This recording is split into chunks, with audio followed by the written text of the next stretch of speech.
Sylvester was killed on September 13, 1994. A radio-controlled bomb was planted in his car at a car wash. After the terrible explosion, what was left was a mess of iron, plastic, and wires. And the corpse was not easy to identify. Who killed Sylvester? This could have been done by Sergei Buturin, nicknamed Ozia, his closest ally and, as is often the case, his most terrible enemy. Or maybe it was Otarik Vantrishvili's people. After all, Sylvester ordered Atari because he wanted to chop off his sphere of influence. Or maybe Boris Berezovsky or gang members did it a year before, a murdered thief-in-law nicknamed Globus. Sergei Timofeev, who became the main godfather of the 90s, was born in the village of Kalinin, Novgorod region. He studied well, was responsible, worked honestly on the collective farm. Service in the army, moreover, in an elite Kremlin regiment, then work at a factory under the limit, then Timofeev became a physical education instructor. This is where all the good things in this person's biography end and the road to hell begins. It started with small groups, some small coddles, gangs, which then united into large groups that started with small things. Young Sergei Timofeev, who does not yet have the nickname Sylvester, hangs around bars, hotels, and other places where prostitutes work. He lives at that time in Orakhov and is in the gym of his first partners for his criminal affairs.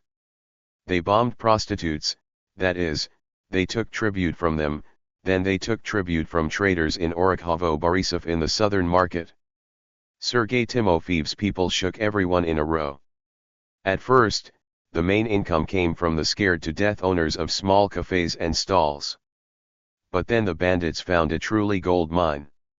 There were cooperatives that dealt with matters much more seriously, traded in computers and equipment, and developed large-scale industries. This basic rule was to create a problem for a person, in this case, create a problem for a business. And then come and solve it, and they themselves will give you everything and will be grateful. 2005 Another trial of the Orakhovskaya organized crime group created by Sylvester. The assessor is shown video recordings of investigative actions in which the defendants show the graves of their victims. The jury often gets sick and has to call a break. This is the most terrible gang of the 90s that committed these crimes in Moscow, and this is the most unscrupulous gang. Hundreds of dead, several years of total terror. The trial of members of the Orakhovskaya organized crime group turned into a small Nuremberg trial. In the late 80s, an immutable law developed in Timofeev's gang. If you can't put an iron on your stomach or beat a child in front of the parents, then you immediately drop out of the team in disgrace. Sylvester cultivated a cruelty that had never before been known in the country of the council. Sylvester Timofeev received the nickname for the similarity of his hairstyle with the hero of the film Rambo, played by Sylvester Stallone. Cruel, determined, pumped-up Rambo was the idol of the Moscow bandit. The video stores where these militants were shown also quickly came under pressure from his gang.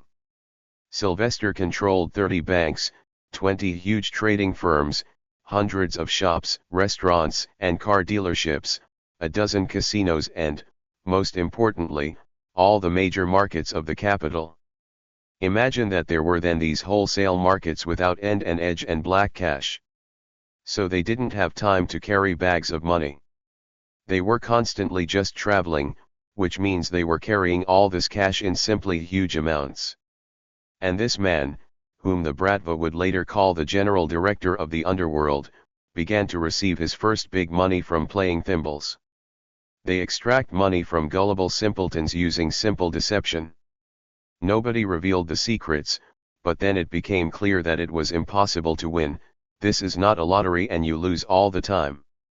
And one day, Azerbaijanis from a nearby market joined the game.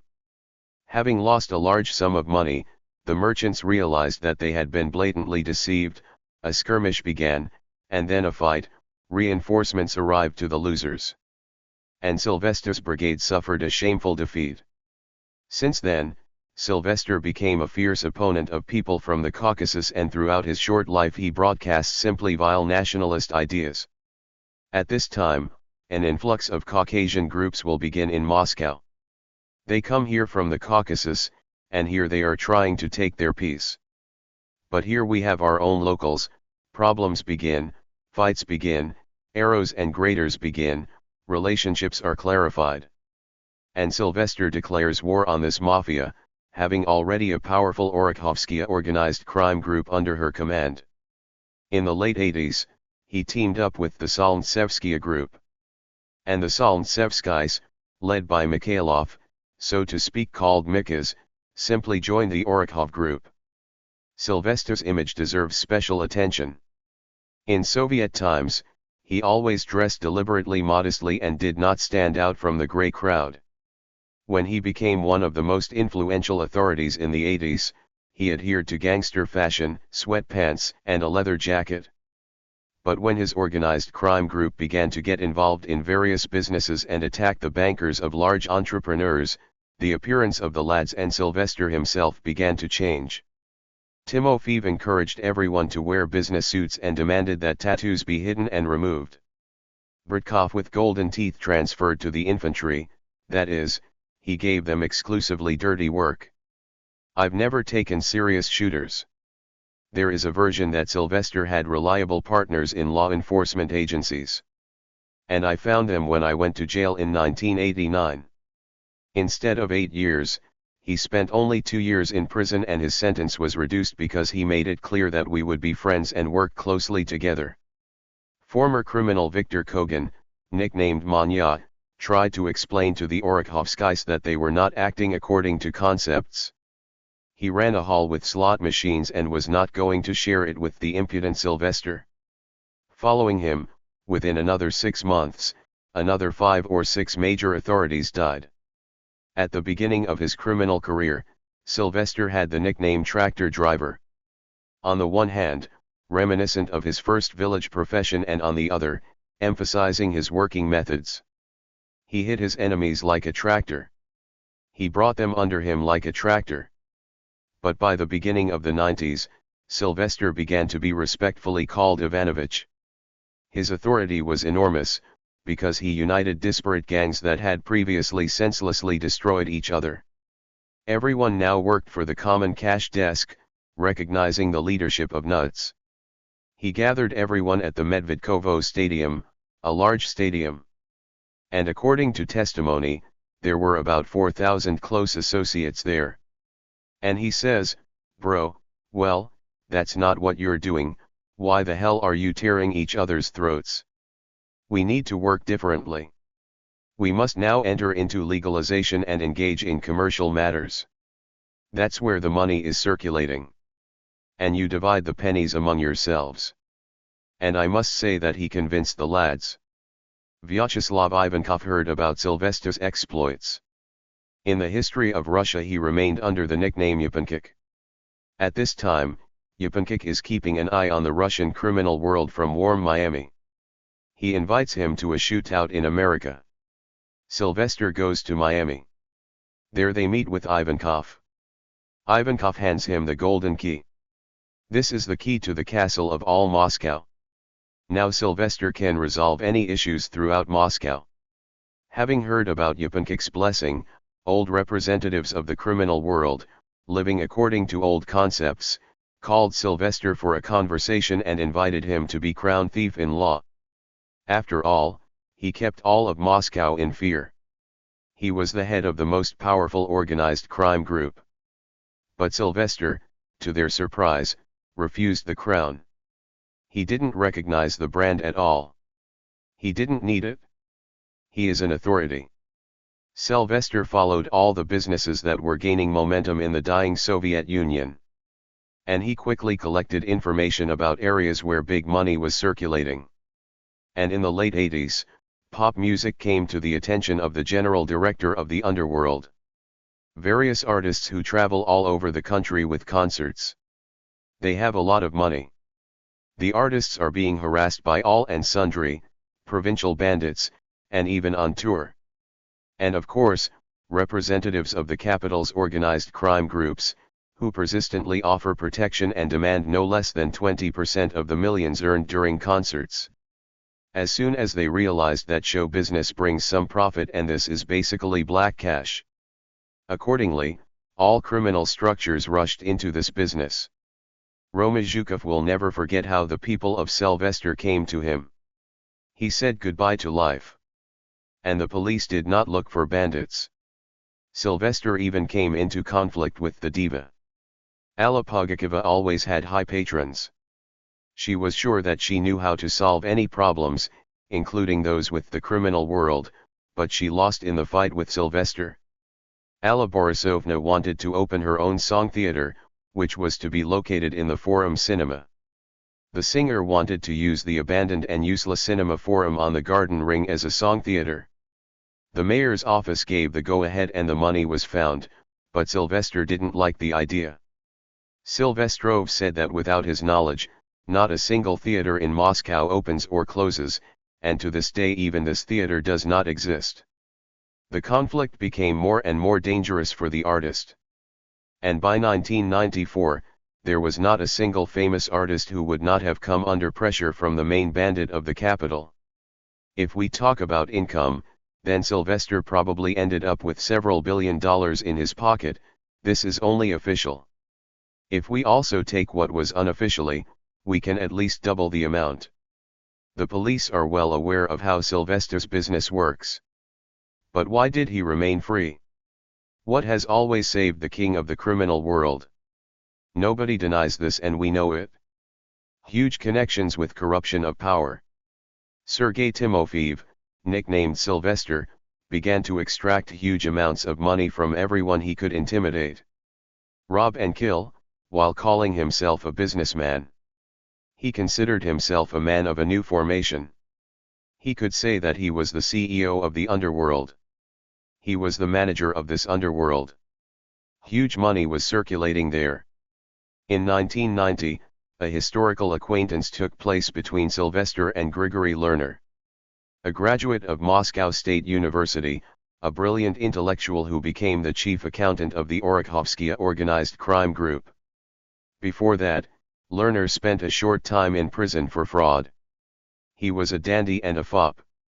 I drove around Moscow in then outlandish Mercedes. Later he would steal several billion rubles from the Russian budget. Lerner draws wide horizons for Sylvester and promises to triple the bandit's fortune in a short time.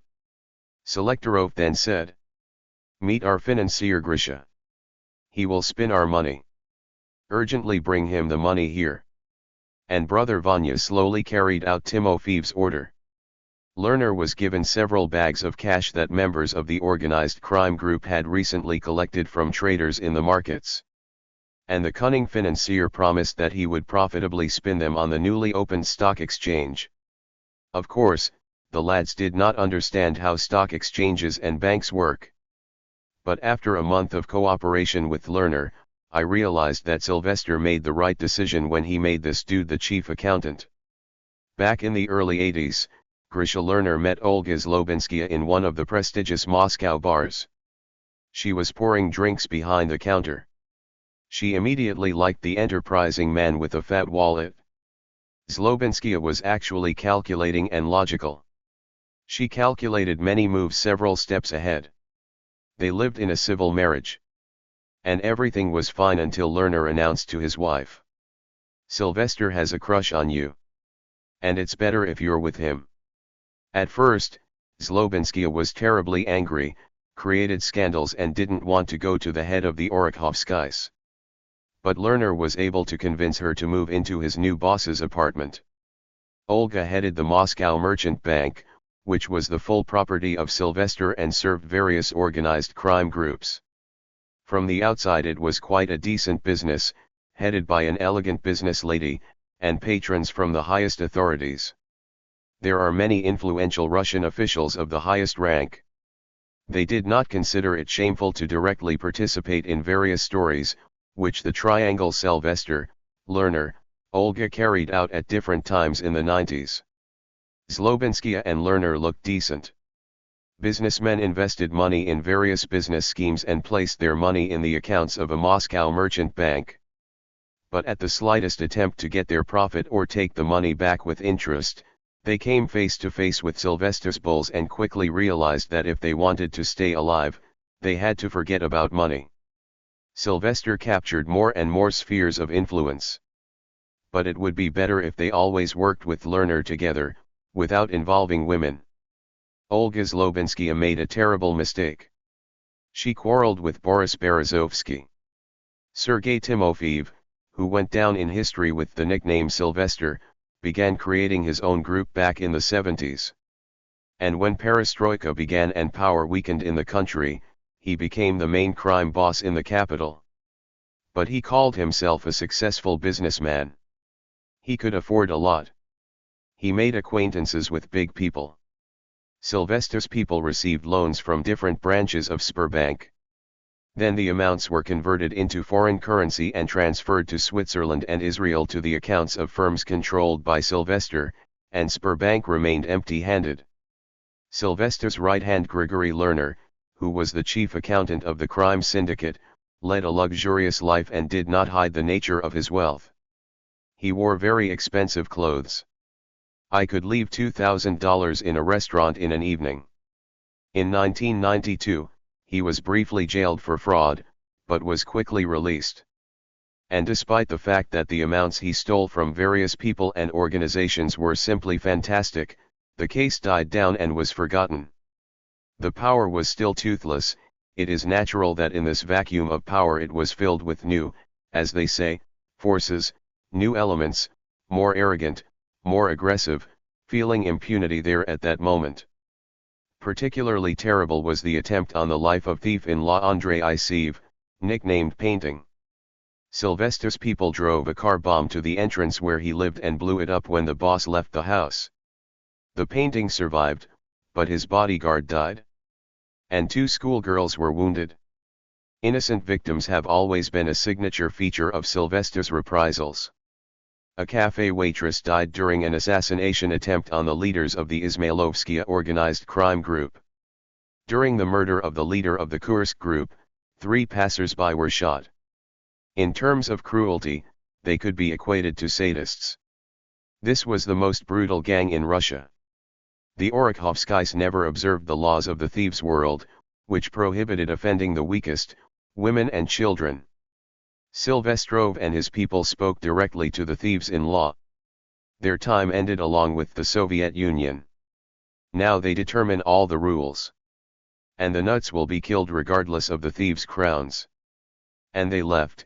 There were no consequences for this. Although, according to all statuses, after insulting thieves-in-law, people did not live. The Sylvesters also brutally dealt with members of their gang. The death sentence was imposed even for minor offenses. The execution of someone who stumbled was usually exemplary. Sylvester gathered the gang members in the forest on the lawn, announced the offense and the verdict. And then, the guilty person in front of everyone was shot or strangled. Even during perestroika, Sylvester realized that the biggest money could be made in the entertainment industry, which was then just in its infancy. And in the early 90s, discos, nightclubs and casinos were already multiplying like mushrooms. And Sylvester was everywhere. The income from the night empire was crazy, several $1 million a month. Sylvester had a conflict with the crime boss Valery, nicknamed Globus. The bandits did not divide the Arlequino nightclub. Sylvester gave the director of Harlequin a huge sum to build new arcades, expand the dance floor and increase the number of people who spend money in a drunken and drugged stupor. All that remained was to remove the ubiquitous Globus, who also wanted to control the club. For this work, he hired an expensive killer Alexander Solonik from the Kurgan organized crime group. And Thessaloniki killed Globus with one shot from a distance of 40 meters. Then Sylvester ordered 2 more club founders. The first founder, Gasaev, was shot while leaving this Harlequin. And there was an attempt on the life of the second founder, Cherkasov. Sylvester spread his tentacles throughout Russia. And he made himself another enemy, the all-powerful Odorik Vantrishvili, with whom the general director of the underworld did not share the criminal business of oil refining at a plant in Tvis. The result of the war was the murder of Vantrishvili. and in 1994, Sylvester's wife Olga Zlobinskaya quarreled with Berezovsky. The oligarch Berezovsky brought huge amounts of money to the bank that she, Sylvester and Grigory Lerner managed. And Olga decided that there was no need to give them away. Sylvester decided to blow up his office so that the omnipresent Bereza would finally understand that the head of the nuts is not afraid of either Berezovsky or the criminal groups consisting of Chechens behind him. Then they tried to kill the Birch itself. A parked car was blown up near Logovaz's reception house. Exactly at the moment when a Mercedes with an oligarch drove out of the gate. 10 centimeters from Berezovsky, his driver's head was torn off. As usual, 8 innocent citizens were wounded. And the frightened Berezovsky told the police that he would find and punish the criminals himself, which, according to many experts, happened on September 13, 1994. It is interesting that Sylvester was guarded by 19 people, but that day he was alone in the car. There was no one nearby. Hence another version that it was his own people who blew it up, and it was a conspiracy of the brigadiers, in which they did not like how Timofeev divided the money. Sergei Timofeev is buried at the Kovenskoy cemetery. The inscription on the monument reads, "Hurry to admire a person because you will miss the joy." But many believe that Sylvester is not in the grave. Sylvester benefited from disappearance, firstly, in order to simply disappear from his killers. The second is to use the money he earned. They say that he had simple plastic surgery and lives abroad under a false name. Enjoys life. After all, he has a lot of money. The dream of any crime boss is to survive despite a huge number of enemies. And he doesn't worry that the police will catch him. Having been widowed, Olga Zlobinskaya reunited with Grigory Lerner. And until their offended partners killed them, or put them in prison, they fled to Israel. At one time, Lerner managed the Russian stock exchange from afar and continued to make millions. Today he is bankrupt and is in prison for organizing a financial pyramid. But still, most people who know the criminal history of Russia believe that Sylvester is dead. Because a murderer should not live in peace, and must be forgotten, like a terrible dream of the 90s.